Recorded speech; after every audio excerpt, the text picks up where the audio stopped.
میری اپنے تمام ووٹرز بھائیوں سے بہنوں سے درخواست ہے کہ یہ پنجاب بار کونسل کے جو الیکشن ہونے جا رہے ہیں لاہور سیٹ کے لیے میں امیدوار ہوں، اور اپنے ووٹ کو بڑا صحیح سمجھ سوچ کے استعمال کیجیے گا، پروفیشن کو سامنے رکھتے ہوئے ذاتی پسند ناپسند کو سائڈ پہ کریں، اس ادارے کی بہتری کے لیے، اس کمیونٹی کی بہتری کے لیے پروفیشنل لوگ جو ہیں ان کو سلیکٹ کریں۔ اور میں ایک پروفیشنل وکیل ہونے کے ناطے آپ سے درخواست کرتا ہوں کہ ووٹ ڈالتے وقت مجھے ضرور کنسیڈر کیجیے گا۔ انشاءاللہ جو مسائل، جو معاملات، جو تکلیفیں، جو صعوبتیں ہماری کمیونٹی برداشت کر رہی ہے ان کے ازالے کے لیے جہاں تک ہو سکا کام کریں گے، اور اس میں وکلاء کی عزت، ان کا مقام، ان کا وقار، ان کے باقی معاملات جو ہے نا ان کے لیے انشاءاللہ پوری تندہی کے ساتھ، پوری ایمانداری کے ساتھ کام کریں گے۔ بدقسمتی سے 12,000 13,000 ووٹر آپ ووٹ کاسٹ کرنے ہوتے ہیں۔ میری آپ سے بہت ہی مؤدبانہ التجا ہے کہ آپ اپنے ووٹ کا حق آ کر استعمال کریں، میکسیمم لوگ کریں، اس سے پہلے کہ آپ کا ووٹ کوئی مافیا کا بندہ اپنے حق میں استعمال کر لے۔ بار کو بچائیے، بار کی ڈگنیٹی کو بچائیے، کالے کوٹ کے تقدس کو بحال کروانے میں ہماری مدد کیجیے، مجھے ووٹ دیجیے۔ میں انشاءاللہ آپ کی آواز بن کے پنجاب بار کونسل میں گرجوں گا۔ آپ کی بہت مہربانی، مجھے ووٹ کیجیے گا۔ میری آنریبل وکلاء سے گزارش ہے کہ خدارا آج موقع ہے، آپ اپنے ووٹ کا استعمال ڈیٹ آنیسٹ پرسن لوگوں کو کریں تاکہ اس ادارے کی ڈگنیٹی اور اس پروفیشن کی ڈگنیٹی بحال ہو۔ اور انشاءاللہ اگر آپ نے مجھے ووٹ اور سپورٹ کیا اور میں کامیاب ہوا تو انشاءاللہ میں ادارے کی ڈگنیٹی کے لیے، آپ کی خدمت کے لیے ہر وقت کوشاں رہوں گا۔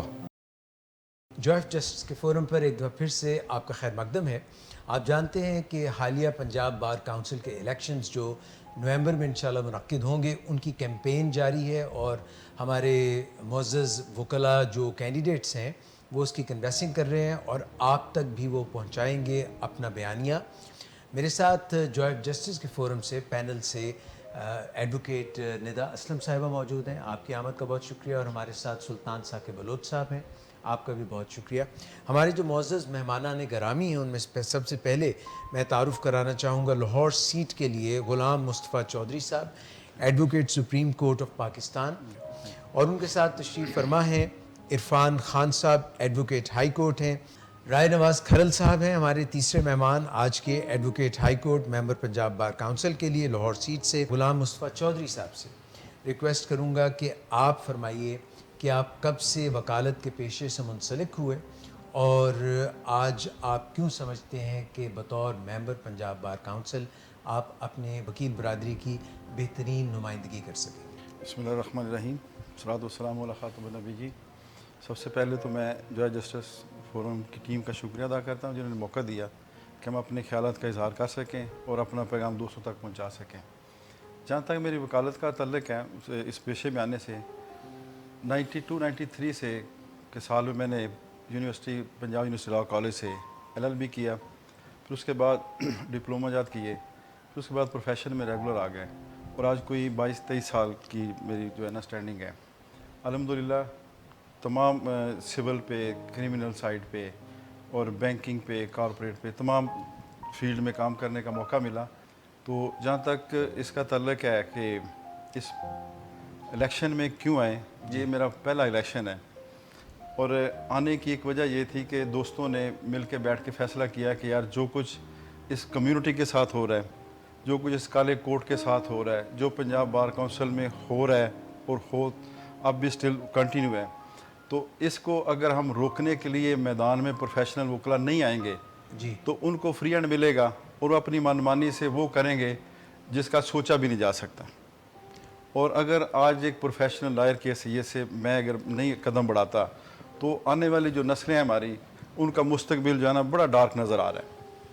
تو اس مشن کے ساتھ اس عزم کے ساتھ اس میدان میں قدم رکھا ہے کہ انشاءاللہ اپنے وکلا کمیونٹی کو جو ان کا کھویا ہوا مقام ہے واپس دلوائیں گے, اور جو مسائل ہمارے ینگ لائرز کو پیش آتے ہیں اس کا مداوع کرنے کے لیے انشاءاللہ اللہ پاک نے موقع دیا تو بھرپور طریقے سے اپنے اس مشن کو لے کے آگے چلیں گے اور اس پہ کریں گے کام انشاءاللہ. عرفان خان صاحب, ایڈوکیٹ ہائی کورٹ, میں آپ سے درخواست کروں گا کہ اپنے اس سفر کا تھوڑا سا احاطہ کیجیے اور یہ بھی بتائیے کہ آپ بہترین نمائندگی اپنے وکلا برادری کی کیسے کریں گے. بسم اللہ الرحمن الرحیم. بہت شکریہ آپ کا, آپ نے ادھر مدعو کیا کہ تاکہ ہم اپنے خیالات کا اور اپنے عزائم کا آپ کے سامنے اور آپ کے توسط سے اپنی وکلا برادری کے سامنے اظہار کر سکیں. عرصہ تقریباً 20 سال سے میں شعبہ وکالت میں ہوں. یہاں ایک بات میں واضح کرتا چلوں کہ کوئی بھی شعبہ جب کوئی شخص اڈاپٹ کرتا ہے تو اس میں اس کے رزق کے ساتھ ساتھ اس کی عزت بھی انوالو ہوتی ہے. جب آپ کے شعبے میں آپ کی عزت نہ رہے تو پھر یا تو آپ کو وہ شعبہ چھوڑ دینا چاہیے یا اس کی عزت کی بحالی کے لیے کام کرنا چاہیے. میں نے 2014 میں یہی الیکشن کنٹیسٹ کیا, کچھ ووٹوں سے میں رہ گیا. میں اس کو رپیٹ کر رہا ہوں کہ میں اس کو دوبارہ ون کروں. میں الیکشن لڑنا کیوں چاہتا ہوں؟ نوجوان ہمارا مستقبل ہے اور اس مستقبل میں گزشتہ تقریباً 15 سال سے کوئی دھیان نہیں ہے. آفس آف آنر کو آفس آف پروفٹ بنا لیا گیا ہے اور اسی تناظر میں چلتے چلتے آج ہم اس نج پہ پہنچ گئے ہیں کہ نوجوان کے ہاتھ میں کتاب نہیں ہے. نوجوان مجبور ہو گئے ہیں جتھوں کی شکل میں وکالت کرنے پہ. نوجوانوں کو راستہ بتایا گیا کہ جناب آپ پریشر بلٹ اپ کریں گے تو آپ کو ریلیف ملے گا. نوجوان کو ایک سوچے سمجھے منصوبے کے تحت ان 15 سالوں میں سٹیپ بائی سٹیپ کتاب سے قلم سے دور کر دیا گیا. یقین مانے کہ ان 15 سالوں میں خواتین وکلا کے لیے بار کے لیول پہ کوئی خاطر خواہ کام نہیں ہو سکا. آج بھی خواتین وکلا بار کا حصہ اس طرح نہیں سمجھی جاتی جس طرح ایک مرد وکیل کو سمجھا جاتا ہے. خواتین کی نمائندگی نہ ہونے کے برابر ہے. تیسری بات, میں جب اس پروفیشن میں آیا تو بار اور بینچ کا ایک مضبوط تعلق تھا, ایک مضبوط رشتہ تھا. بار بینچ کے مسائل کو سمجھتی تھی, بینچ بار کے مسائل کو سمجھتے تھے. لیکن یہ تناؤ کی کیفیت پچھلے 15 سالوں میں آ گئی. اس کی مین وجہ لیڈرشپ کی کوالٹی تھی. ہمارے پاس پریزنٹیبل لیڈرشپ نہیں آئی. میں معذرت کے ساتھ یہ کہنا چاہوں گا کہ پنجاب بار کونسل نے گزشتہ 15 سالوں سے وہ رول پلے نہیں کیا جو اس کو کرنا چاہیے تھا. آج سے 20 سال پہلے بینچ کا یہ حال تھا کہ کوئی کرپٹ جج جو ہے نا وہ سروائیو نہیں کر سکتا تھا, پوائنٹ آؤٹ ہو جاتا تھا. ایک بار کی ریکوزیشن آتی تھی اور اس بینچ کا بیٹھا ہوا کرپٹ جج ہے وہ اتر جاتا تھا. میں بینچ سے مراد سول کورٹ سے لے کے سپریم کورٹ تک بات کر رہا ہوں. ان کو پوچھنے والا کوئی نہیں. کرپٹ ججز کو اتارنے کا کوئی تحرک نہیں ہوتا. اس کا الٹیمیٹ خمیازہ بھگتنا پڑتا ہے نوجوان وکلا کو, یا وہ وکلا جو صرف پروفیشنلزم پہ یقین رکھتے ہیں. وہ وکیل کتابوں کے جتھے اور کتابوں کے تھدے اور لے کے جاتے ہیں, لیکن بیک ڈور ایڈوکیسی میں وہ بیچارے اپنا بنتا ریلیف ختم کروا کے لیتے ہیں, یا تو وہ کرپٹ ججز کی وجہ سے یا وہ بار کے عہدیدار جو بار کو آفس آف پروفٹ کے طور پر استعمال کرتے ہیں ان کی وجہ سے. رائے نواز کھرل صاحب, ایڈوکیٹ ہائی کورٹ, آپ ہمارے تیسرے مہمان ہیں. وکالت کے پیشے میں کیسے آنا ہوا, یہ سفر کیسا رہا وکالت کے پیشے کا, اور اب آپ جو ہے یہ کیوں کانٹیسٹ کر رہے ہیں الیکشن؟ جی, اس میں جب میں نے بی اے کیا تو اس کے بعد میں نے سوچا کہ کس پروفیشن میں جاؤں, تو مجھے نظر یہی آیا کہ ایک وکیل کا پیشہ ایسا ہے